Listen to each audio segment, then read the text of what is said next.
Good morning all my dear students. Agriculture chemistry की class में आपका स्वागत। अपना सब्जेक्ट है एजी केमिस्ट्री, क्लास 12। देखो वर्गीकरण के बारे में देख रहे हैं और चट्टान को मुख्यतः 3 भागों में आग्नेय चट्टान, दूसरी थी अवसादी चट्टान,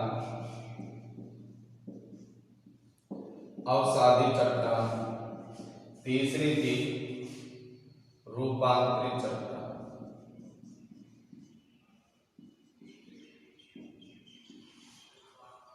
आग्नेय चट्टान को हमने उत्पत्ति के आधार पर आग्नेय चट्टान को हमने उत्पत्ति के आधार पर 2 भागों में बांटा था और वो 2 भाग कौन कौन से थे? आंतरिक आग्नेय चट्टान व बाह्य आग्नेय चट्टान। आंतरिक आग्नेय चट्टान व बाह्य आग्नेय चट्टान। और दूसरा हमने रासायनिक संगठन के आधार पर भागों में बांटा था। एक होती थी अम्लीय आग्नेय चट्टान, एक होती आग्नेय चट्टान। तो इस प्रकार से हमने चट्टानों के वर्गीकरण के बारे में देखा था और अब हम इस वर्गीकरण का विस्तृत अध्ययन करेंगे एक एक करके। ज्वालामुखी के फटने से, ज्वालामुखी के उद्गार से प्राप्त लावा जो गर्म होता था, तो ये लावा था या तो ये भूमि की सतह के अंदर ठंडा हो गया या भूमि की सतह के ऊपर ठंडा हो गया। तो ज्वालामुखी के उद्गार से प्राप्त लावा ठंडा होकर सबसे पुरानी चट्टान है, इसलिए इसे प्रारंभिक चट्टान के नाम से भी जानते हैं और इसे सभी चट्टानों की जन्मदात्री भी कहा जाता है। तो आग्नेय चट्टान के बारे में हम लिखेंगे कि ज्वालामुखी के उद्गार से, ज्वालामुखी भूमि की सतह के अंदर शीतल होकर या ठंडा होकर, ठोस रूप धारण कर लेता है, ठोस रूप धारण कर लेता है, जिसे आग्नेय चट्टान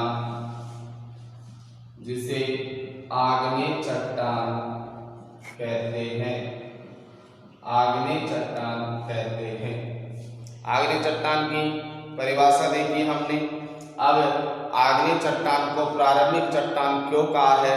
क्योंकि आग्नेय चट्टान सबसे पुरानी है और आग्नेय चट्टान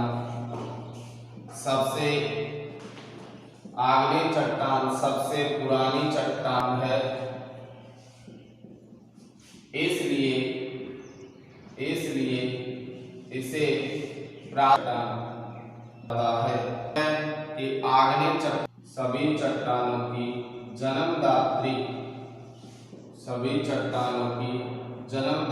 भी कहा गया है। तो ये आग्नेय चट्टान के कुछ पॉइंट्स थे जिन्हें आप नोट करोगे।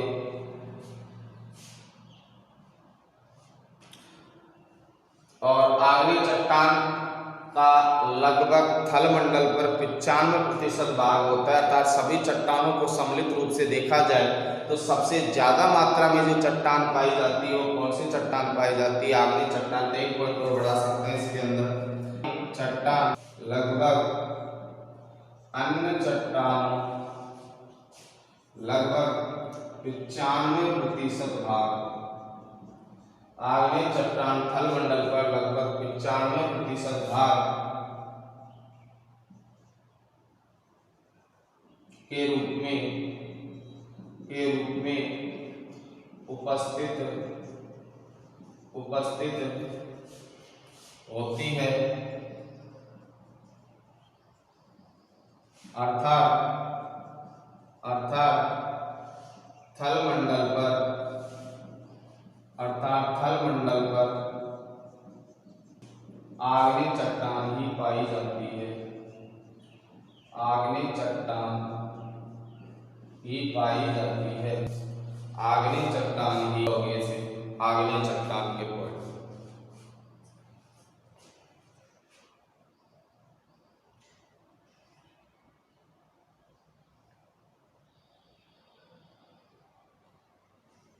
इसके बाद हम देखेंगे आग्नेय चट्टान की विशेषताएं कि आग्नेय चट्टान की क्या क्या विशेषता होती है। तो आग्नेय चट्टान की विशेषता होती है कि पहली बात तो आग्नेय चट्टानों में परतें नहीं पाई जाती, अर्थात आग्नेय चट्टान परतहीन होती है। दूसरा पॉइंट कि आग्नेय चट्टान के कण क्रिस्टलीय होते हैं। आग्नेय चट्टान के कण कैसे होते हैं? क्रिस्टलीय होते हैं, लेकिन इनके क्रिस्टलों की संख्या व क्रिस्टलों का स्वरूप अनिश्चित होता है। मतलब इनके क्रिस्टलों की संख्या का पता नहीं होता है, ना ही इन क्रिस्टलीय कणों के स्वरूप का पता होता है, अर्थात ये क्या होती है? अनिश्चित होती है। इसके अलावा तीसरा पॉइंट हम लिख सकते हैं कि ये जो आग्नेय चट्टान होती है सघन अति कठोर होती है। सघन का मतलब इसके कण क्या विशेषता लिखेंगे?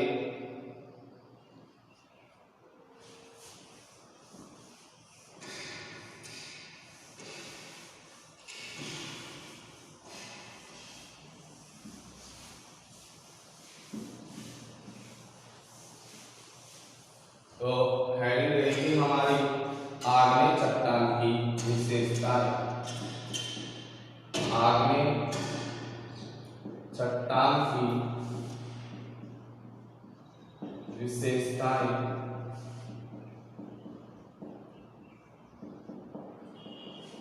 आग्नेय चट्टान की विशेषताओं में पहला पॉइंट हमने बताया था कि आग्नेय चट्टानों में परतें नहीं पाई जाती है, अर्थात आग्नेय चट्टान स्तरहीन होती है। दूसरा पॉइंट हमने बताया था कि आग्नेय चट्टान में क्रिस्टलीय कण पाए जाते हैं, लेकिन इन क्रिस्टलीय कणों की संख्या व क्रिस्टलीय कणों का स्वरूप अनिश्चित होता है। तीसरा पॉइंट होता है इसका कि आग्नेय चट्टान के जो कण होते हैं वो गोल कण नहीं होते, अर्थात गोल कणों का अभाव होता है। लेकिन जब आग्नेय चट्टानों का अपछेद किया जाए, मतलब इन्हें तोड़ा जाए, तो ये गोल कणों में परिवर्तित हो सकते हैं। चौथा पॉइंट हमने बताया था कि आग्नेय चट्टान अति कठोर सघन होती है। तो एक एक करके पॉइंट लिखेंगे। पहली विशेषता कि आग्नेय चट्टानों में परतों का अभाव होता है। परतों का अभाव होता है, अर्थात आग्नेय चट्टान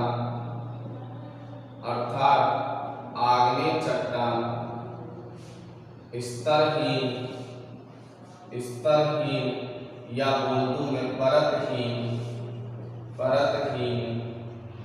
होती है। स्तरहीन या परतहीन होती है। दूसरा पॉइंट था कि आग्नेय चट्टान के कण क्रिस्टलीय होते हैं। आग्नेय चट्टान के कण क्रिस्टलीय होते हैं, लेकिन इनके क्रिस्टलों की संख्या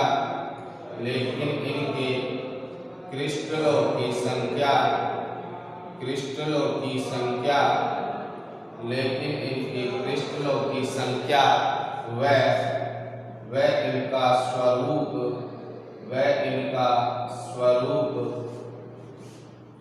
अनिश्चित होता है।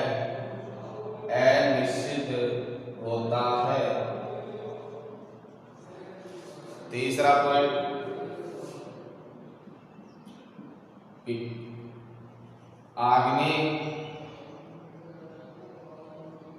आग्नेय चट्टान के कण गोल नहीं होते हैं, लेकिन इसे अपचयित करने पर, मतलब इसे तोड़ने पर, लेकिन इसके अपचयित होने पर या अपचयित करने पर यह गोल कणों में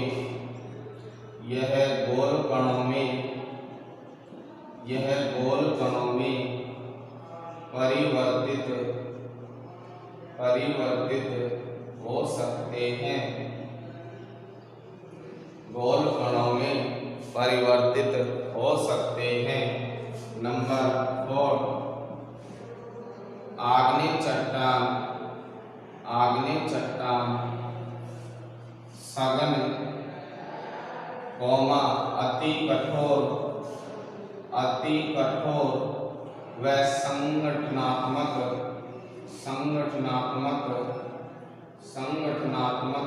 होती है। इस प्रकार से ये 4 विशेषता थी, वो हमारी आग्नेय चट्टान की विशेषता थी। तो याद करते जाओगे। साथ में पहला पॉइंट आपको बताया था कि आग्नेय चट्टानों में परतों का अभाव होता है, अर्थात ये परतहीन चट्टान कहलाती है। दूसरा पॉइंट आपको बताया था कि आग्नेय चट्टानों के कण क्रिस्टलीय होते हैं, लेकिन इन क्रिस्टलीय कणों की संख्या व इसका स्वरूप अनिश्चित होता है। तीसरा पॉइंट बताया था कि आग्नेय चट्टान के कण गोल नहीं होते हैं, लेकिन आग्नेय चट्टान को अपक्षयित करने पर ये कण गोल रूप में परिवर्तित हो सकते हैं। चौथा पॉइंट आपको बताया कि आग्नेय चट्टान सघन, अति कठोर व संगठनात्मक होती है। आग्नेय चट्टान की परिभाषा पढ़ ली, आग्नेय चट्टान की विशेषताएं पढ़ ली। अब आग्नेय चट्टानों का वर्गीकरण हम देखेंगे। आग्नेय चट्टानों का वर्गीकरण,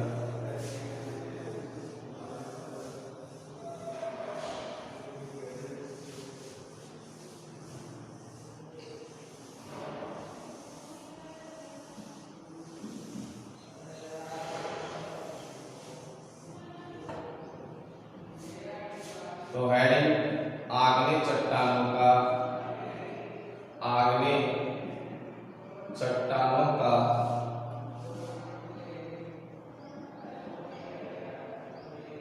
वर्गीकरण। देखो, अभी हमने आग्नेय चट्टानों का क्लासिफिकेशन चार्ट देखा था, वर्गीकरण का चार्ट देखा था, जिसमें आग्नेय चट्टानों को 2 बेसिस पर, 2 आधारों पर, 2 प्रभागों में बांटा था। एक तो था हमारे उत्पत्ति के आधार पर आग्नेय चट्टान को 2 भागों में बांटा है, एक आंतरिक आग्नेय चट्टान और एक बाह्य आग्नेय चट्टान। ये किसके आधार पर बांटा था? उत्पत्ति के आधार पर। और दूसरा, रासायनिक संगठन के आधार पर भी हमने आग्नेय चट्टानों को 3 भागों में बांटा था। एक थी अम्लीय आग्नेय चट्टान, दूसरी थी हमारी सामान्य आग्नेय चट्टान और तीसरी थी हमारी भास्मिक आग्नेय चट्टान। तो मैं फर्स्ट वर्गीकरण लिख रहा हूँ। फर्स्ट वर्गीकरण है उत्पत्ति के आधार पर, उत्पत्ति के आधार पर आग्नेय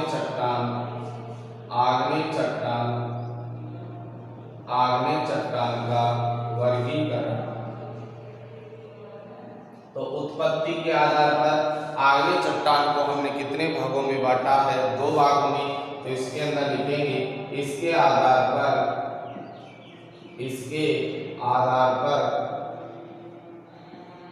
आग्नेय चट्टानों को, इसके आधार पर आग्नेय चट्टानों को 2 भागों में बांटा गया है। इसके आधार पर आग्नेय चट्टानों को 2 भागों में बांटा गया है। और 2 भाग कौन कौन से थे हमारे? फर्स्ट था आंतरिक आग्नेय चट्टान और सेकंड था बाह्य आग्नेय चट्टान। तो पहला लिखेंगे हम आंतरिक आग्नेय चट्टान, आंतरिक आग्नेय चट्टान, और दूसरा था बाह्य आग्नेय चट्टान,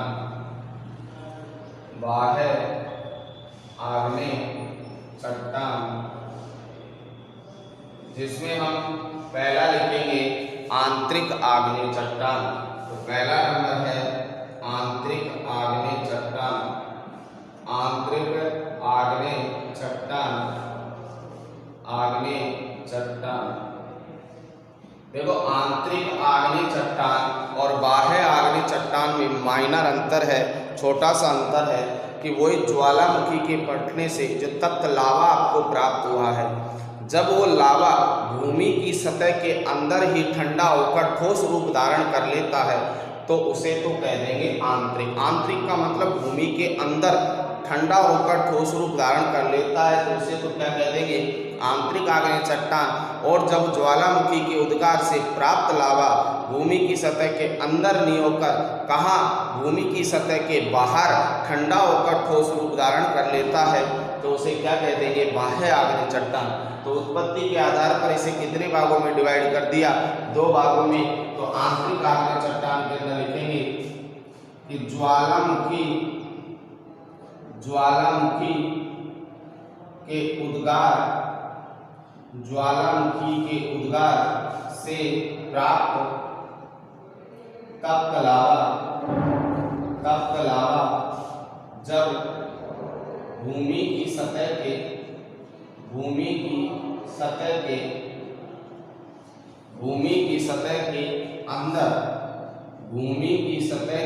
अंदर ठंडा होकर या शीतल होकर ठोस रूप धारण कर लेता है, ठोस रूप धारण कर लेता है तो उससे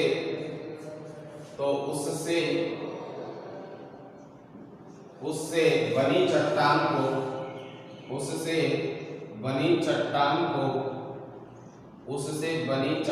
को आंतरिक आग्नेय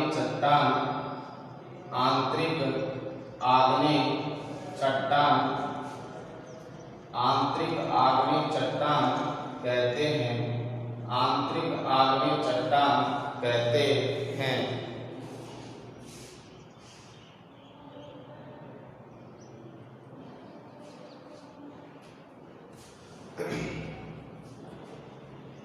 एक लाइन में लिख सकते हैं कि यह चट्टान धीरे धीरे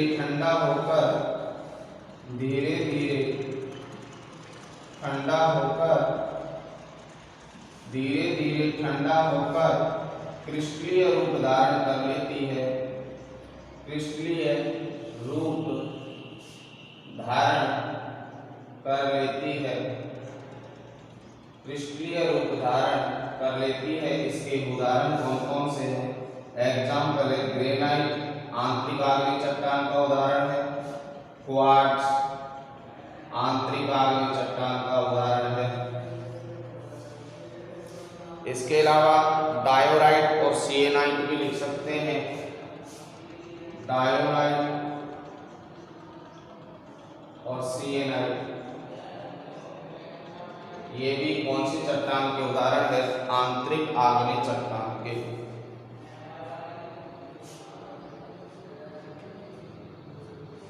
ये आंतरिक आग्नेय चट्टान के बारे में आपको क्या बताया कि ज्वालामुखी के उद्गार से प्राप्त जो गर्म लावा है जब वो भूमि की सतह के अंदर ठंडा हो, बाहर ठंडा नहीं हो, बाहर ठंडा होगा तो बाह्य आग्नेय चट्टान हो जाएगी।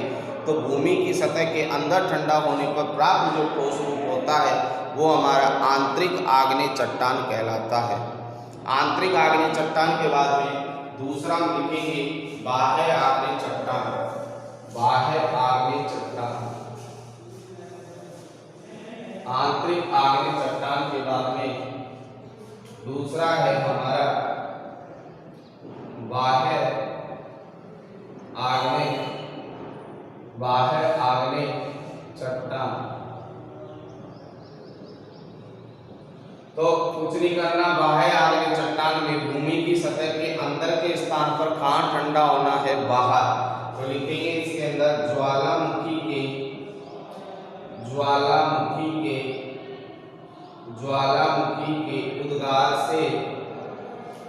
उद्गार से प्राप्त गर्म या तप्त लावा, गर्म या तप्त लावा जब भूमि की सतह के, जब भूमि की सतह, भूमि की सतह के बाहर ठंडा, बाहर ठंडा होकर ठोस रूप धारण कर लेता है, ठोस रूप धारण, ठोस रूप धारण कर लेता है, ठोस रूप धारण कर लेता है, तो उससे प्राप्त होने वाली चट्टान को, उससे प्राप्त होने वाली चट्टान को, उससे प्राप्त होने वाली चट्टान को बाह्य आग्नेय चट्टान, बाह्य आग्नेय चट्टान, बाह्य आग्नेय चट्टान कहते हैं, बाह्य आग्नेय चट्टान कहते हैं, बाह्य आग्नेय चट्टान कहते हैं।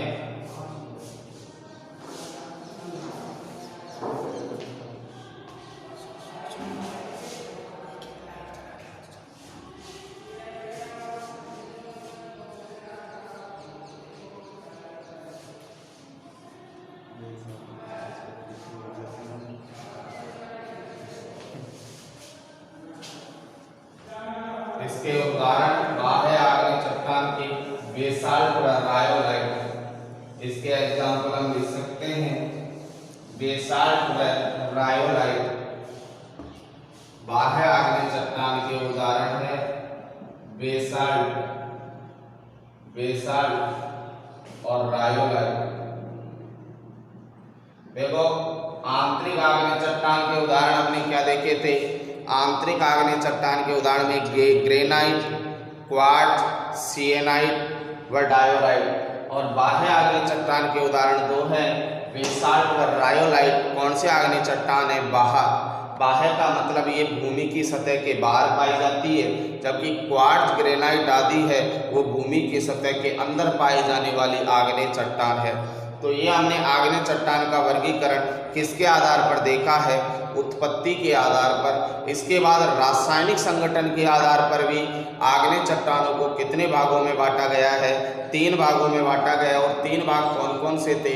पहला था अम्लीय आग्नेय चट्टान, दूसरा था सामान्य आग्नेय चट्टान और तीसरा था भास्मिक आग्नेय चट्टान। तो इस प्रकार से हम सेकंड क्लासिफिकेशन देखेंगे। सेकंड वर्गीकरण हमारा है कि रासायनिक संगठन के आधार पर, रासायनिक संगठन के आधार पर, रासायनिक संगठन के आधार पर, रासायनिक संगठन के आधार पर आग्नेय चट्टानों का वर्गीकरण, आग्नेय चट्टानों का, आग्नेय चट्टानों का वर्गीकरण। तो रासायनिक संगठन के आधार पर आग्नेय चट्टानों को हमने कितने भागों में डिवाइड किया है? 3 भागों में। तो हम लिखेंगे कि इसके आधार पर, इसके आधार पर, इसके आधार पर आग्नेय चट्टानों को, आग्नेय चट्टानों को 3 भागों में, 3 भागों में, 3 भागों में विभाजित, 3 भागों में विभाजित किया गया है। कौन कौन से थे हमारे? तीनों के नाम लिखेंगे। इसके बाद इन तीनों का अध्ययन हम नेक्स्ट क्लास में करेंगे। तो इनके नाम लिख लो हमारे कि 3 भाग कौन कौन से हैं। तो पहला था हमारा अम्लीय आग्नेय चट्टान, अम्लीय आग्नेय चट्टान, अम्लीय आग्नेय चट्टान। दूसरा था हमारा सामान्य आग्नेय चट्टान और तीसरा था हमारा भास्मिक आग्नेय चट्टान, भास्मिक आग्नेय चट्टान। तो ये 3 चट्टानें थी जो किसके आधार पर वर्गीकृत की गई है, रासायनिक संगठन के आधार पर। अम्लीय आग्नेय चट्टान क्या होती है, भास्मिक आग्नेय चट्टान क्या होती है और क्षारीय आग्नेय चट्टान क्या होती है, जिनकी चर्चा हम नेक्स्ट क्लास में करेंगे। आज की क्लास के लिए धन्यवाद।